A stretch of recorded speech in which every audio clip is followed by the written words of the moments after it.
बा।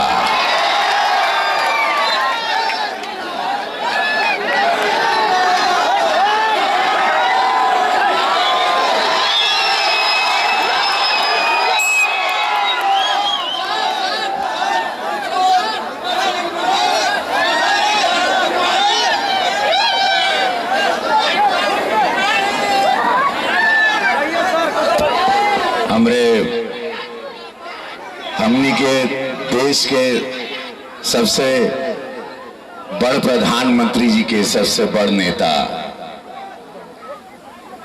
केंद्रीय मंत्री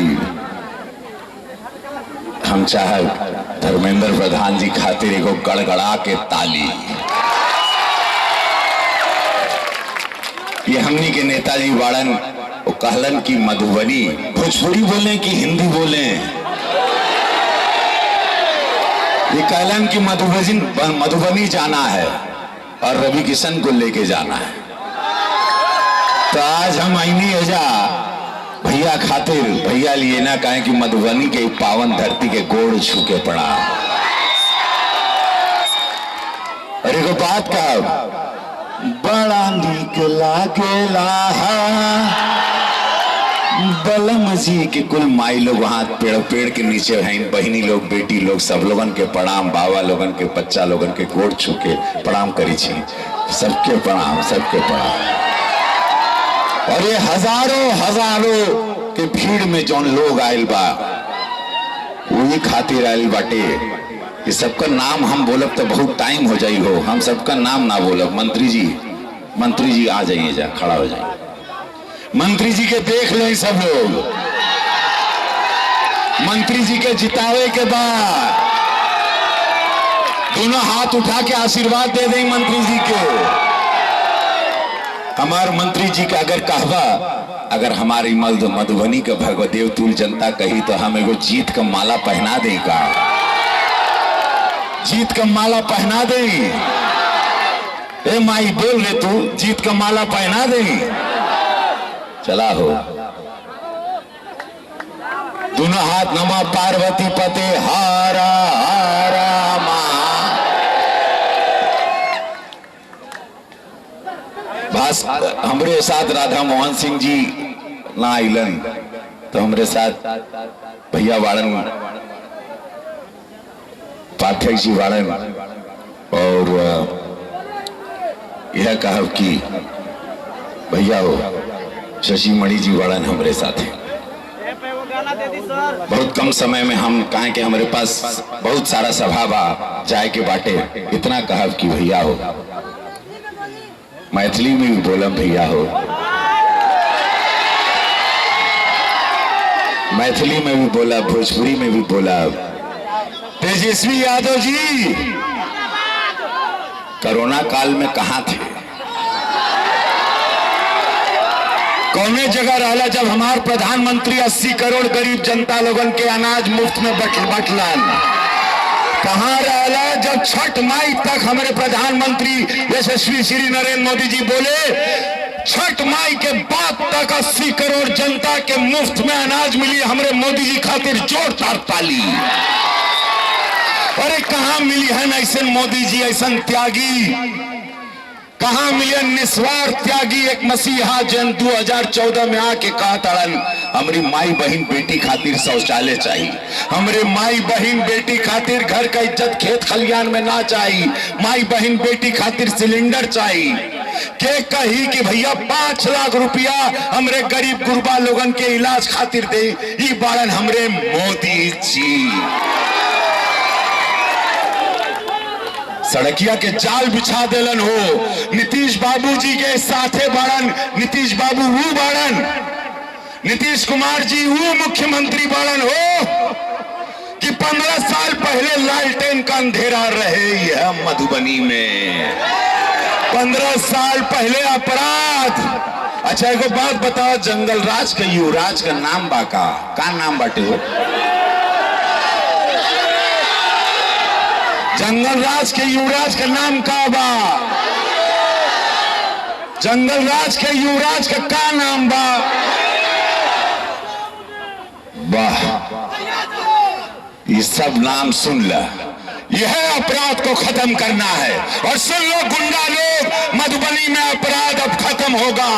काहे कि मोदी जी और नीतीश बाबू का सरकार एनडीए का सरकार आवता, और एनडीए सरकार बहुमत से जीत रही है। हम हर जगह जा रहे हैं, ये जान लो। कोई नहीं होगा, एगो लोगन का भीड़ आवला और एक हमार भीड़ बा भगवान की तरह। देखा हमार माई बहन बेटी, वहां हुड़दंगी लोग आते हैं।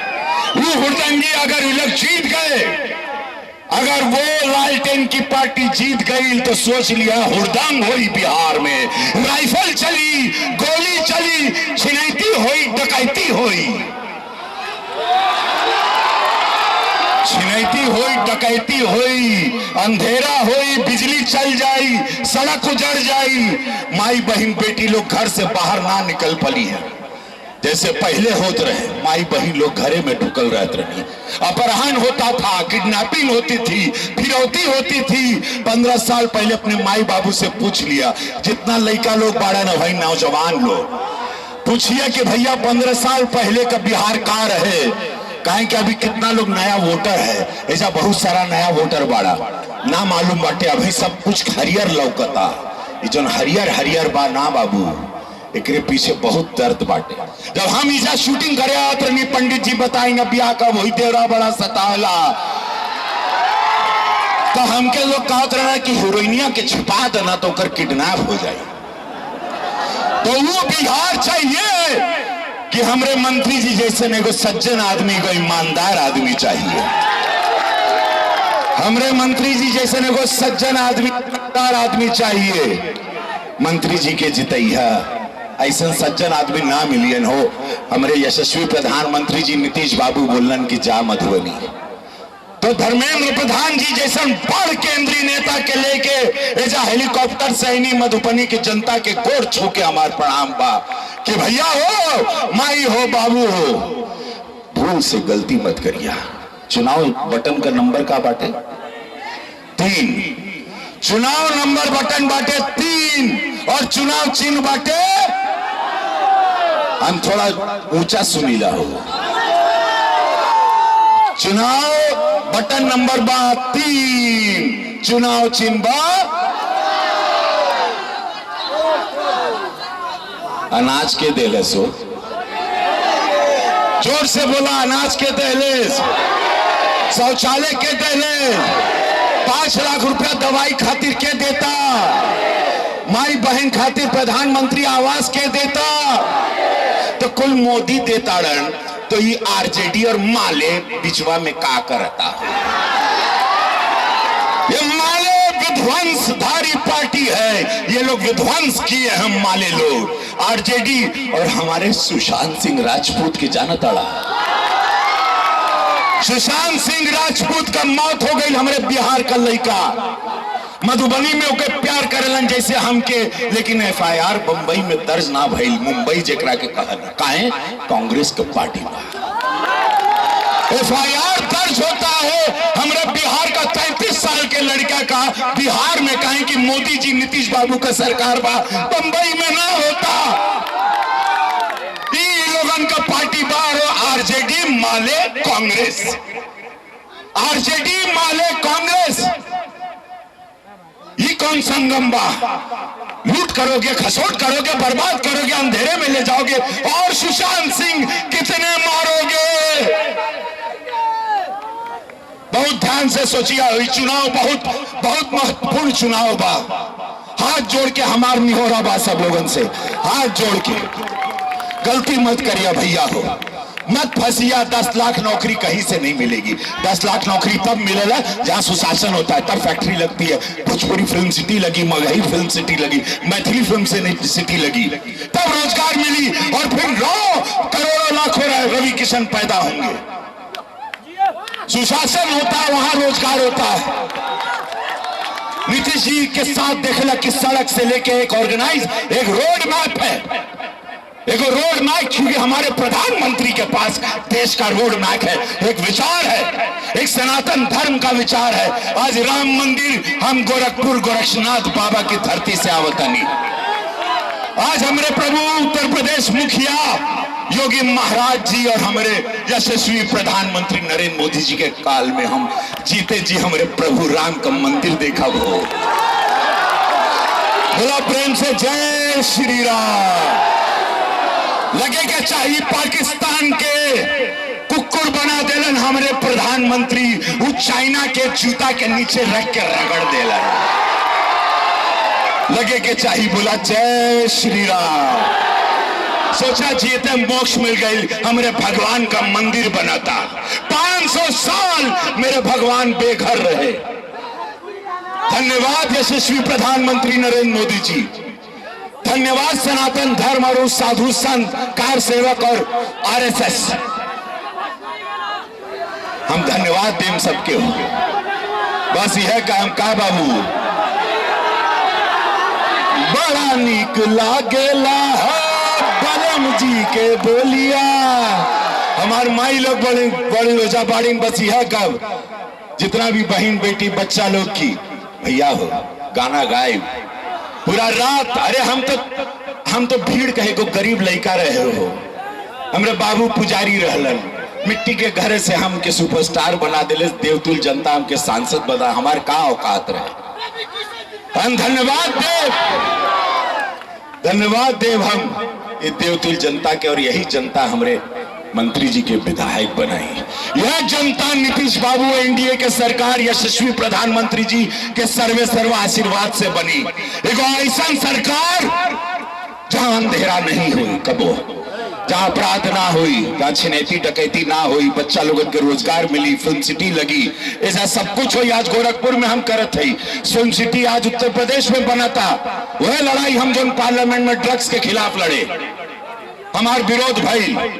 वह सुशांत सिंह का पूरा राजपूत के विरोध करे वाला लोग हमारे खिलाफ खड़ा हो गई ना कि हमके सब फिल्म से निकाल देना। हमके काम मिले बंद करवा देना बंबई में। हम वह लड़का है रवि किशन। भोजपुरी के लिए लड़ब, अपन माटी के लिए लड़ब, बिहार के लड़ब, मधुबनी के लिए लड़ब, मैथिली के लिए लड़ब, मैथिली परिवार के लिए लड़ब। बस यह कहा भैया हो माई हो हम आई। मंत्री जी हमके फिर बुलाई हुआ है जा। जीतने के बाद एक बार हमको इसी मंच बड़ा मजा आ रहा है। ढोल मजीरा लिया। अब फिर बाद में ये कहा ओढ़निया हवाली से हर करम अपना करेंगे ऐ वतन तेरे लिए दिल दिया है, जान भी देंगे ऐ वतन तेरे। बोला भारत माता की, भारत माता की। वंदे वंदे। 3 तारीख के चुनाव चिन्ह बा कमल, 7 तारीख के चुनाव बा कमल का निशान बाटे और बटन दबैया top top top top top top. Engine का सरकार और जो नहीं तरक्की बा कोरोना काल में ओके जितैया बाबू। अब हम चाहे जोरदार ताली के साथ स्वागत करिए हमारे मंत्री जी, हमारे केंद्रीय मंत्री धर्मेंद्र प्रधान जी का। और अपन समस्या कुल इनके सामने रख देलन बड़ा मंत्री जी। मधुबनी का जौन जौन डिमांड बा ये कुल प्रधानमंत्री जी तक जाई। जोरदार स्वागत। हर हर महादेव।